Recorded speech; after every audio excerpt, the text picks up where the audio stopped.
चले। Madam madam ठीक तो आप? मैडम मैडम ठीक तो आप? वर्षा, वर्षा क्या हो गया वर्षा? वो अचानक ही बाहर से मैडम के चिल्लाने की आवाज आई। मैं जैसे ही अंदर आया देखा मैडम नीचे गिरी हुई थी।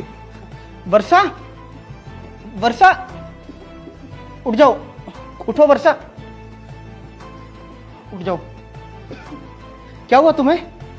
एक काम करो, आओ सोफे पे बैठो तुम। आ जाओ, आ जाओ, आओ वर्षा यहाँ बैठो। हाँ बैठ जाओ। तुम ठीक हो ना? कितने टाइम से गिरी हुई थी ये वो अब बेबी। हाँ भाई साहब बुला रही है आपको। हाँ बोलो। पानी। मैं लेके आता हूँ।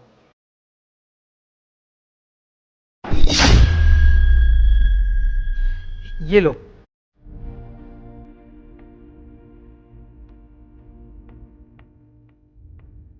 ठीक हो तुम? क्या हुआ था? पता नहीं, अचानक से पेट में दर्द हुआ और मुझे चक्कर आ गए और मैं नीचे गिर गई। कितनी बार बोला है तुम्हें कि ध्यान रखा करो अपना। थैंक यू भाई साहब जो आप आए। वैसे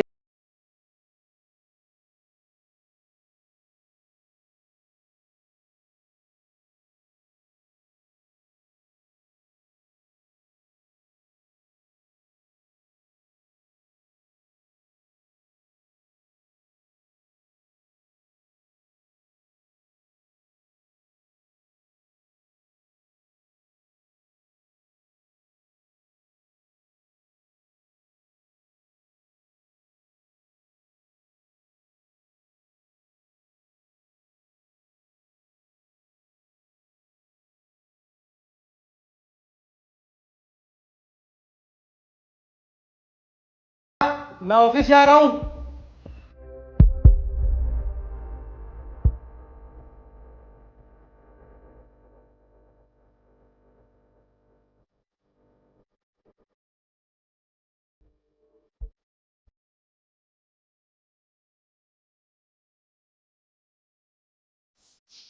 हेलो। हाँ बेबी, बेबी कहाँ हो तुम? मैं यही हूँ सोसाइटी के नीचे। अच्छा, मैं ये कह रही थी मेरे ना हस्बैंड चले गए हैं, तुम जल्दी से आ जाओ। ठीक है 5 मिनट में आया बस। ओके। हो गया तुम्हारा पति? हाँ। अच्छा, तो कल के बाद तुम्हारे पति को कुछ शक तो नहीं हुआ ना हमारे बारे में? नहीं, कोई शक नहीं हुआ, उल्टा उसने मेरे लिए खाना बनाया। कितना बेवकूफ़ है ना तुम्हारा पति। उसके सामने सब कुछ हुआ फिर भी वो कुछ समझ नहीं पाया। बेवकूफ तो वो है, मुझ पर ना अंधा भरोसा करता है। इस भरोसे को टूटने नहीं देना है, तभी हम दोनों साथ रह पाएंगे। तुम्हें पता है, मैं तो कल डर ही गई थी। वैसे तुमने अच्छे टाइम पे सही दिमाग लगाया है, अब वो तुम्हें अच्छा इंसान समझता है। ये तो है। चले अंदर रूम में। ऐसे ही ले जाओगे? चले। भाई साहब, मैडम मैडम, भाई साहब देखिए ना आपकी बीबी को, पता नहीं क्या हो गया है, उठ ही नहीं रही है, कब से उठा रहा हूं। तुझे नहीं लगता कि आज तुझे कोई नया पैतरा आजमाना चाहिए? क्या मतलब? क्या मतलब? एक तरीके से ना इंसान एक ही बार पागल बन सकता है, बार बार नहीं। भाई साहब आप भी ना, आपकी बीबी यहाँ बेहोश होकर गिरी पड़ी है और मुझसे ऐसी बात कर रहे हो। उठाइए मैडम को आकर। Madam madam. नहीं उठ रही है ना? अभी उठाता हूं। वर्षा उठ जाओ, मैंने तुम दोनों की सारी बात सुनी है। वर्षा उठोगी या इसे मैं पुलिस के हवाले करूं? तुम तो बेहोश थी। वो मेरी तबीयत खराब थी इसलिए बुलाया था मैंने इसे। ये कल भी आया था मेरी हेल्प करने के लिए।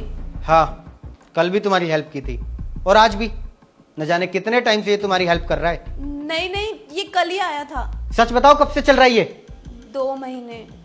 ओह, तो ऐसे हाउस वाइफ बन रही हो तुम, मेरे हाउस में रह के किसी और की वाइफ बन के? नहीं नहीं, ऐसा कुछ भी नहीं है, ये तो मेरा एक बहुत अच्छा दोस्त है। अच्छा, तो दोस्त है ये तुम्हारा? अगर दोस्त है ये तुम्हारा तो कल और आज ये सब ड्रामा करने की क्या जरूरत थी? देखो वर्षा, सच तो मुझे पता चल चुका है और तुम दोनों से बात करना इसका मतलब मेरा खुद का दिमाग खराब करना। कहाँ रहता है तू? यही सेक्टर 11 में। सेक्टर 11? लेकिन तू तो कह रहा था कि तू हमारा पड़ोसी है। वो झूठ बोला था मैंने। अब एक काम करो, तुम दोनों ना यहां से निकलो और सेक्टर 11 के लिए 9-2-11 हो लो। नहीं नहीं, मैं तुम्हारे साथ रहना चाहती हूँ। कैसे हो पाएगा वर्षा? तुम्हें तो इसके साथ रहना है और अब तुम इसे यहां बुला नहीं पाओगी तो इसके साथ रहोगी कैसे? एक काम करो, तुम इसके साथ चली जाओ, इसके घर पे रहना, 24 घंटे साथ में रहेगा ये। अरे नहीं नहीं, इसे क्यों अपने साथ रखूंगा? घर पर बीवी है, बच्चे हैं, उन्हें क्या बोलूंगा? तुम्हारा खर्चा नहीं उठा सकता, जा रहा हूं मैं यहां से। तुम्हें नहीं पता था कि ये शादीशुदा है? नहीं। कितना अच्छा हुआ ना कि तुमने मुझे धोखा दिया और उसने तुम्हें। अब जाओ। मुझे माफ कर दो, मुझसे बहुत बड़ी गलती हो गई। इस गलती की ना कोई माफी नहीं है, चुपचाप निकल जाओ मेरे घर से। प्लीज मुकुल, मुझे माफ कर दो। मुझे गुस्सा आए इससे पहले निकल जाओ।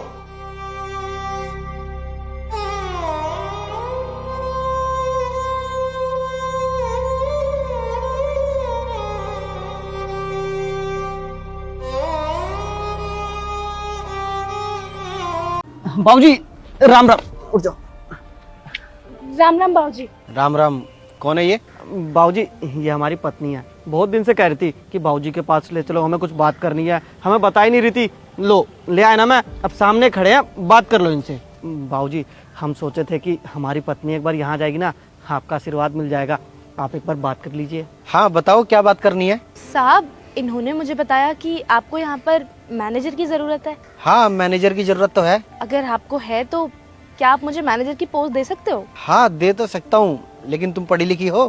कैसी बात कर रही हो? मैनेजर की पोस्ट के लिए पता है ना कितना पढ़ाई करना पड़ता है, और तुम तो पढ़ाई लिखाई करी नहीं हो और यहाँ बेइज्जती करवाओगी क्या मेरी? बाबूजी ये मजाक कर रही है, इसके लिए माफी मांगते हैं हम बात कर रहे हैं ना sir. I have done hotel management और मैं सब चीज़ें बहुत अच्छे से मैनेज करना जानती हूँ। अगर आपको यहाँ पर रिक्वायरमेंट है मैनेजर की तो आप मुझे पोस्ट दे दीजिए, मैं आपका होटल अच्छे से मैनेज कर लूँगी। क्योंकि सर शादी से पहले मैंने एक होटल में 6 महीने काम किया था और वहाँ पर अच्छी खासी रेपुटेशन थी मेरी। अगर आप चाहें तो मुझे यहाँ पर हायर कर सकते हैं। बहुत अच्छी बात है। मनु तुमने बताया नहीं कभी कि तुम्हारी वाइफ इतनी पढ़ी लिखी है। यार जब तुम इतनी पढ़ी लिखी हो तो मैं बाहर से बंदा लाके क्यों रखूं? घर का आदमी घर में ही रह जाएगा।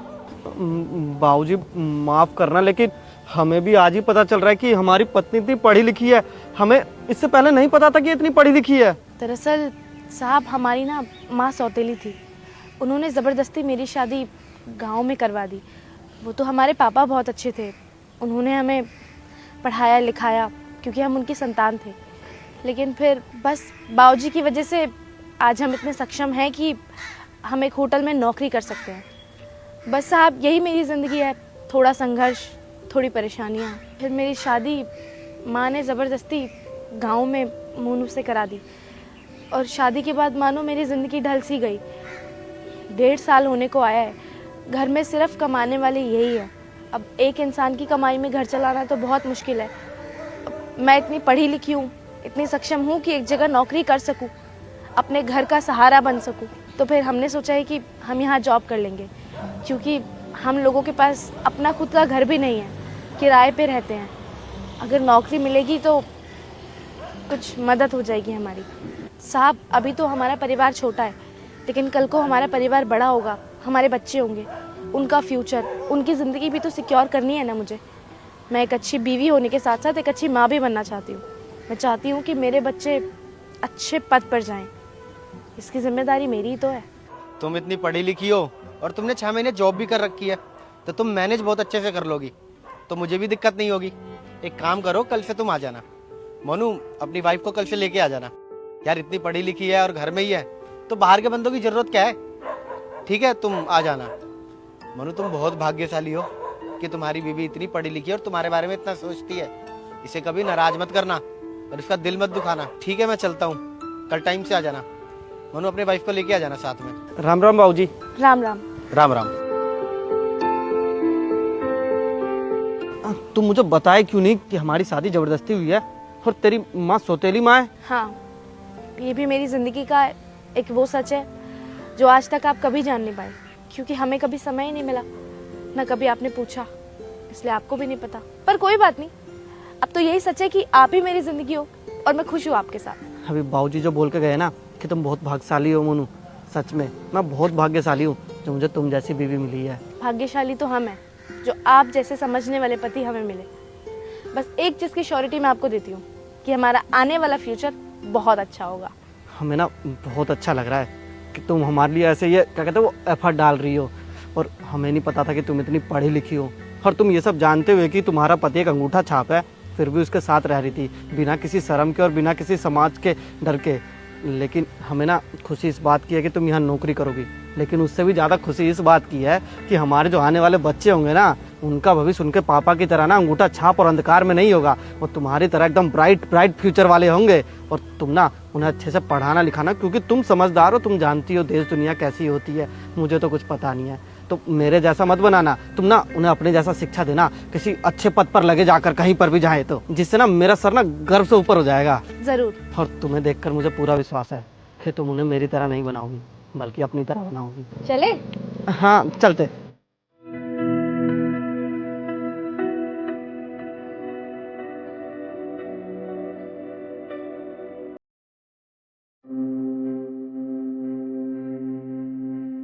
यार बहुत भूख लग रही थी, सारे पैसे बैग में रखे थे, बैग चोरी हो गया। तू बस 200 रुपये दे देना, मैं तुझे लौटा दूंगा। क्या कहा? नहीं है? ठीक है कोई बात नहीं, मैं कर लूँगा कुछ। सुनिए,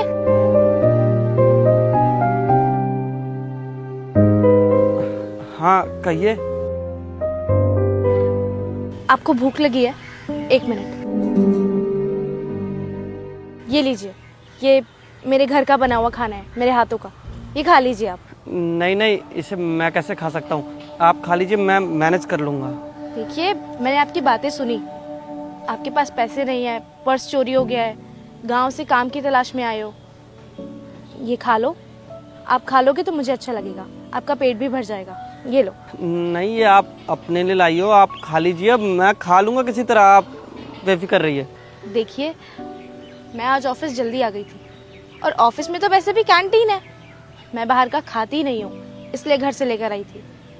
मेरे हाथों का बना हुआ है, आप खा लो, कैंटीन से मैं और कुछ खा लूँगी। ये लो। शुक्रिया। आप खा लो, आराम से बैठ के खा लो। हाँ। आइए बैठिए।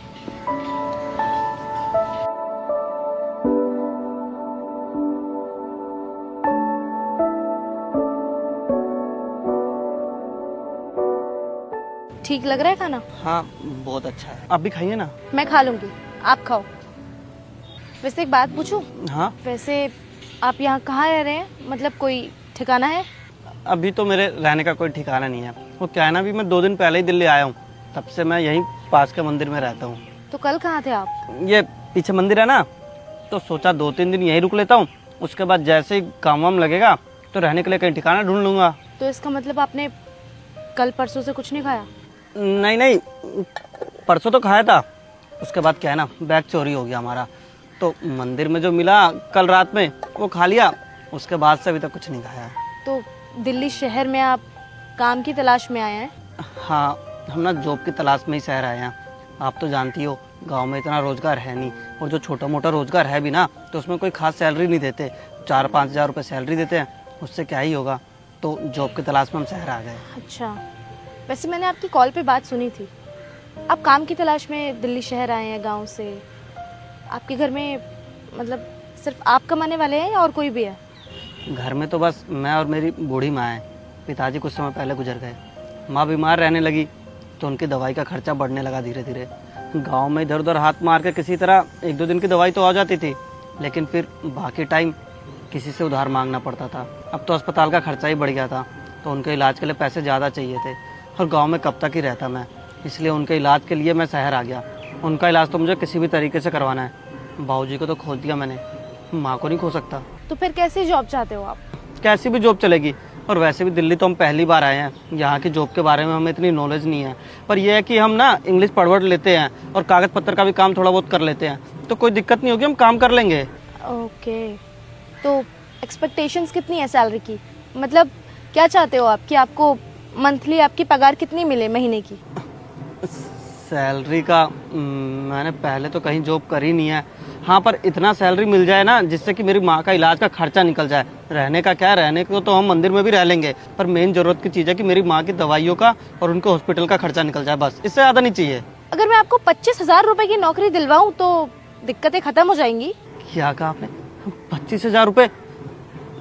लेकिन उसके लिए काम क्या करना पड़ेगा हमें? देखिए, आपका जो काम होगा वो मैं समझा देती हूँ। ये सामने कंपनी है ना, इस कंपनी में मैं एज अ मैनेजर जॉब करती हूँ और एचआर मेरा दोस्त है। हमारी कंपनी में ना एक सुपरवाइज़र की ज़रूरत है और सुपरवाइज़र का काम ये होता है बॉस के कैबिन से एम्प्लॉय के कैबिन तक फाइल्स लेके जाना और कंपनी में कितने लोग आ रहे हैं, कितने जा रहे हैं, उनका हिसाब किताब रखना। बस यही काम होता है सुपरवाइज़र का। अगर आप चाहो तो मैं सामने कंपनी में बात करके आपको सुपरवाइज़र की नौकरी दिला सकती हूँ। और इस नौकरी के लिए 12th तक पढ़ना आप कंपलसरी है, मतलब 12वीं करी हुई होनी चाहिए उस इंसान ने, और आपने तो करी हुई है 12वीं पास। तो मैं चाहूँ तो बात करके आपको नौकरी दिलवा सकती हूँ। 25,000 रुपये सैलरी है, प्लस में कन्वेंस मतलब आने जाने का खर्चा भी आपको मिलता है अलग से 5,000 रुपये। तो कुल मिलाकर आपको आपके महीने की पगार 30,000 रुपये मिलेगी। चलेगा? क्या कहा आपने? 30,000 रुपये? आप मेरे साथ कोई मजाक तो नहीं कर रही हो ना? आप जान रही हो ना हमारी स्थिति क्या है। ऐसी स्थिति में आप हमसे मजाक कर रही हो? मजाक मत करिए हमसे। जी बिल्कुल मजाक नहीं कर रही मैं आपके साथ। मैंने देखा कि आप सच में मुझे मजबूर लगे, अपनी माँ के लिए इतना कुछ करना चाहते हो, गांव से शहर आए हो काम की तलाश में, अपने परिवार वालों के लिए ना। मैं बस चाहती हूँ कि जो बच्चा अपने माँ बाप के लिए कुछ करना चाहता है उसको एक पुश मिले, बस मैं इसीलिए तुम्हारी मदद कर रही हूँ। आपने तो हमारी सारी दुविधाएं एक पल में मिटा दी है। ऐसा लग रहा है साक्षात भगवान ने आपको भेजा हमारी मदद करने के लिए। आप इतना बड़ा दर्जा भी मत दीजिए मुझे। हाँ, समझ लीजिए कि ऊपर वाले ने ही मुझे आपकी मदद करने के लिए भेजा है। वो चाहे तो क्या कुछ नहीं हो सकता। अरे हम सच नहीं कह रहे हैं, ये किसी चमत्कार से कम थोड़ी है। अभी 2 मिनट पहले हमारे पास 200 रुपये नहीं थे, खाने के लिए लाले पड़े हुए थे। अभी देखिए हाथ में खाना है, 30,000 की नौकरी मिल रही है। ये तो भगवान का ही चमत्कार है ना, जिन्होंने आपको हमारी मदद के लिए भेजा है। आपका बहुत बहुत शुक्रिया। देखिए, आपकी मदद करने में मेरा एक छोटा सा स्वार्थ है। दरअसल मैं भी अपने माँ बाबूजी से बहुत प्यार करती थी, लेकिन कभी उन्हें समय नहीं दे पाई। वो लोग मुझसे बहुत प्यार करते थे और मेरा समय मांगते थे, लेकिन मैं काम में उन दोनों इतनी उलझी रहती थी कि अपने माँ बाप के पास 2 सेकंड बैठना भी पसंद नहीं करती थी। लेकिन आज देखो, मेरे माँ बाबूजी दोनों मुझे छोड़ के जा चुके हैं। आज पता लगता है कि मुझे उन दिनों बैठ जाना चाहिए था उनके पास। दोनों की तबीयत खराब हो गई और दोनों मुझे छोड़ के चले गए।